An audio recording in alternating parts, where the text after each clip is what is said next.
So what do all the South Australians do in Socceroos camp? Do you guys have like an exclusive breakfast club or something, or what? Yeah, we have our own floor, very exclusive. It's Adelaide's good to be back, and yeah, we've got a strong representation from South Australia, so it's very proud.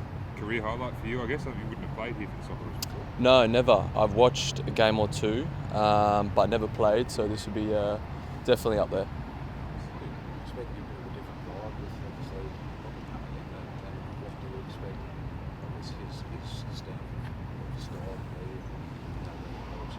Yeah, I think firstly, as players, the vibe will be pretty similar. You know, we're quite close and a tight-knit group, and I think, speaking of vibe, it would always be to come in here and win and get the best results we can as a team. But, you know, yes, having Tony come in now and, you know, a new direction going forward, it's very exciting times for everyone involved. Have you seen anything different just from the environment at all, just since when it comes to Arnie leaving and Popper coming in? Anything that you've seen that's like, okay, that's Popper maybe? Or?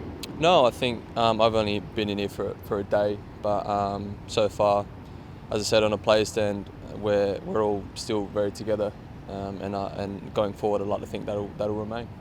How do you find that creative spark against defensive-minded sides like China and probably?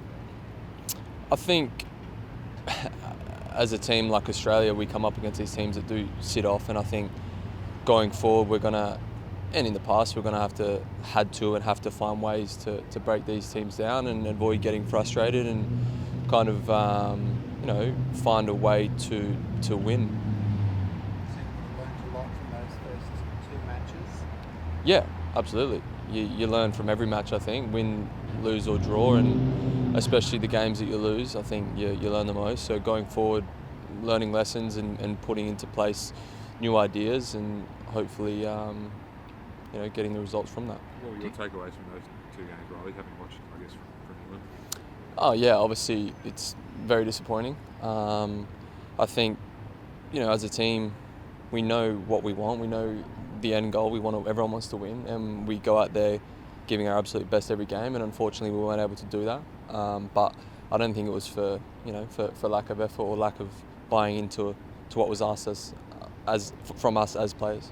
Much made of the lack of creativity in those two games and the inability to break down those mass defences. Do you think that's the special sauce that you can perhaps bring to this mix in this game? I mean, I hope so. I mean, we're all attacking players with quality, and we all know and have shown that we can break teams down and score and assist, and I think it's not up to any one individual. I think we're all capable of it, and it's about, on the day, you know, making that happen. You've been in pressure situations with the national team before. How big a deal is this one, you know, because I don't think anyone's expecting you to lose to China, but if the unthinkable happened, the World Cup qualification would be really, really not quite disappeared, but very, very difficult. Yeah, potentially. I mean, pressure's a privilege, I think, and I don't know who said that. Someone maybe said that recently, but pressure is great, and if you can relish the pressure and you can use it to your advantage, then it can only result in good results. So yeah, pressure for me on a personal level is something that it happens. There's harder things in life than being a footballer and winning games. So yeah.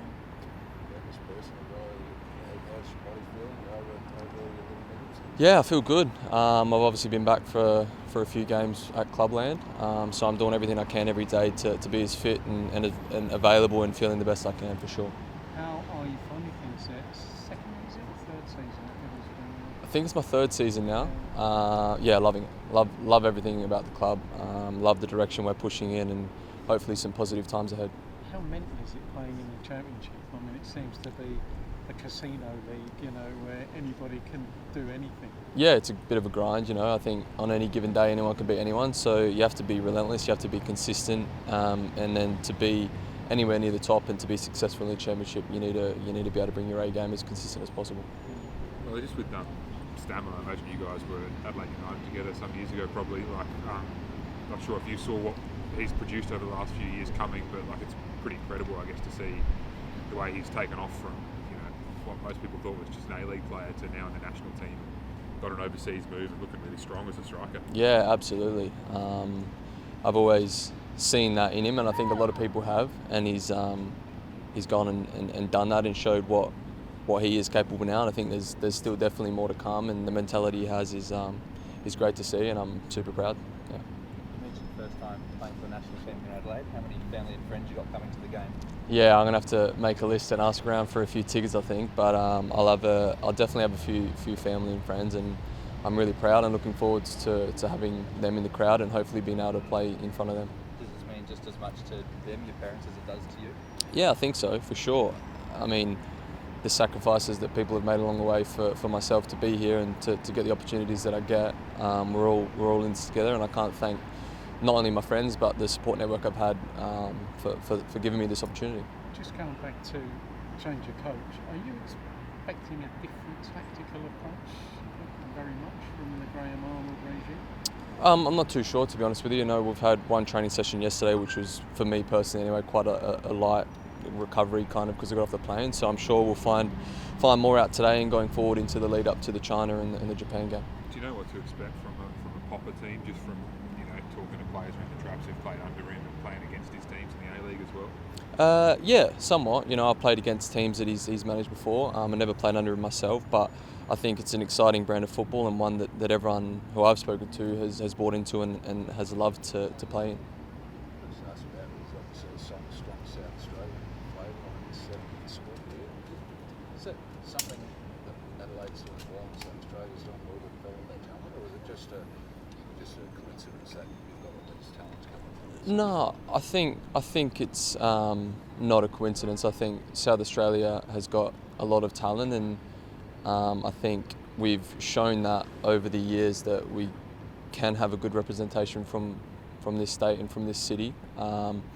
And I think going forward that'll still be the case from what I've seen at my time, at Adelaide United and in the A-League previously, and the young players coming through as well. I think there's exciting prospects and exciting times ahead for. So what is South Australia doing to have such a team? It's a small population state, disproportionately high number of players in this squad. Is there something in the development system here, the coaching systems that are perhaps coalescing to produce this moment? Potentially. I think it's just the opportunities that are taken by the individuals and by the players, and I think, the South Australian players, whether it be at Adelaide United or other A-League clubs, are just taking their opportunities and doing the best they can to put themselves in the spotlight and then giving themselves that chance.